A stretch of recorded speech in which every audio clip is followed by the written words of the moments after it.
let's talk about Civil War.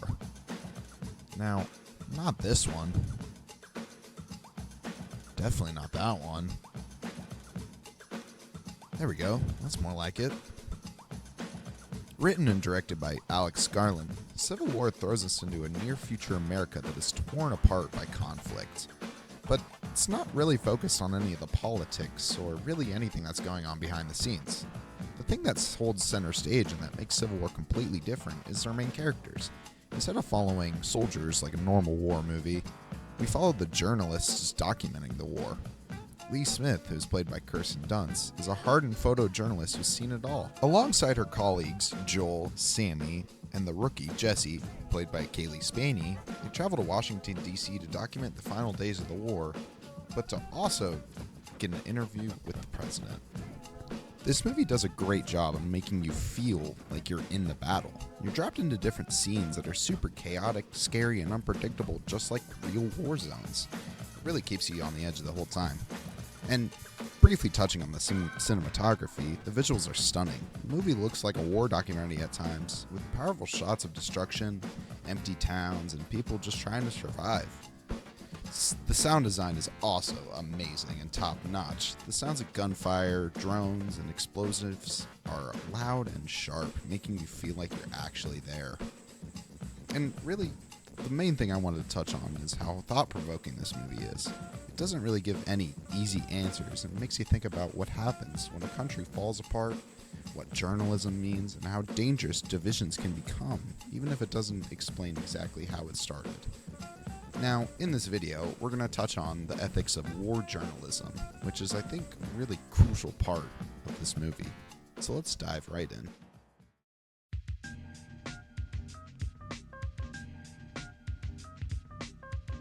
Now, before we jump into the ethical conflicts that war journalists face, let's get a quick history lesson about war correspondence. The very first war correspondent can be credited towards William Howard Russell, who covered the Crimean War. Now, back then, war journalism was completely different than what we know now. It was basically just some guy going onto the battlefield and writing some books about it. Now, this kind of all changed during the American Civil War.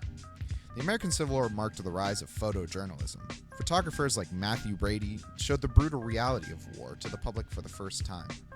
And by the time the Vietnam War hit, reporters had more access, and images of burned villages, wounded civilians, and soldiers in distress were broadcast into American homes. The coverage of this war really fueled public opposition to the war. Now, in modern times, technology has really changed everything. Journalists now use smartphones, social media, and drones to report in real time, but war zones have also become way more dangerous for reporters. Quick side note, but if you want an example of how intense it really can get, I'd look no further than the Oscar award-winning documentary 20 Days in Mariupol. It follows a team of Ukrainian journalists who are trapped in the city of Mariupol during the Russia invasion. But seriously, viewer discretion advised, it's really, really intense. Anyways, back to Civil War. Now I'm going to focus on our two main characters, Lee and Jesse. If you haven't seen Civil War by now, pause the video and go see it, because I'm gonna spoil the movie. At the beginning of the movie, Lee starts out very cold, distant, and honestly emotionally shut off. She's seen so much horror in her job that it really no longer affects her. Now, throughout the movie, as the violence escalates and they get closer to danger, you start to see her emotional walls start to crack. You see different hints of guilt, fear, and a sense of responsibility returning. I think a prime example of this is when Sammy dies. When Sammy dies, she takes a picture of his body. But there's a scene at the base where she deletes the pictures with tears in her eyes. Lee represents the cost of doing this job for too long. You risk losing your humanity. But by the end, she shows that even the most hardened journalists can still feel something. Now, the exact opposite is Jessie. At the beginning of the film, she's wide-eyed and eager. She wants to be just like Lee. She wants to capture the truth, but really doesn't understand the cost.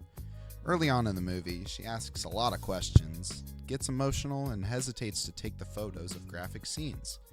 There's a scene early on in the movie where she does exactly that. I didn't take a single photo. I didn't even remember I had cameras on me.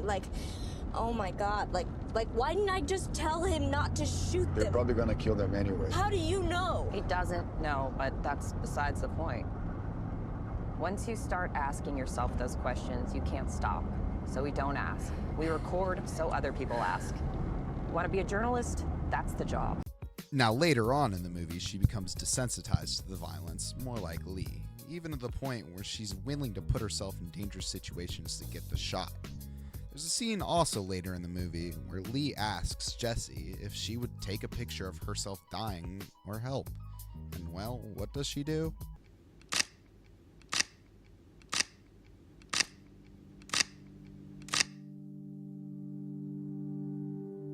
Now, the two characters mirror each other perfectly. One is losing her humanity and the other is gaining experience, but at what cost? You know, Jesse's character really brings up a good question. Do war journalists have to lose part of themselves to do the job well? And is that okay? Now, no, Civil War doesn't give us an answer to this question. It really leaves it up to the viewer to decide. And to be honest, I'm not going to give you an answer either because I don't know. But what I do know is by the end of Civil War, Jesse succeeds in capturing what may be the most important picture in US history. But her reaction to Lee's death is telling. She shows very little emotion, as if she's already become the hardened war photographer Lee once was. It really is a tragic ending. Lee sacrifices herself to protect Jesse, but in doing so, she passes on not just her camera, but the emotional numbness that came with it. Jesse may have survived, but it's clear she's lost part of her humanity in the process. This open-endedness is kind of why I love this movie so much. It really doesn't give you any easy answers. It forces you to wrestle uncomfortable ideas about war, truth, morality, and what it means to watch suffering instead of stopping it. The complexity of the movie really makes it feel real. You know, another part I love is the characters all feel human. They're all flawed and often quiet, which makes their emotional changes hit even harder. You really care about Jesse and Lee, and you like seeing them grow, but you're also disturbed by what they become. It really says something important. It isn't just about which side is right, it's about how fragile society is and how storytelling, especially through war journalism, shapes how we understand violence and power. The movie's really intense, but also it knows it's intense, and that's exactly the point. The film forces you to sit in discomfort, to feel the chaos and fear that the characters can't escape.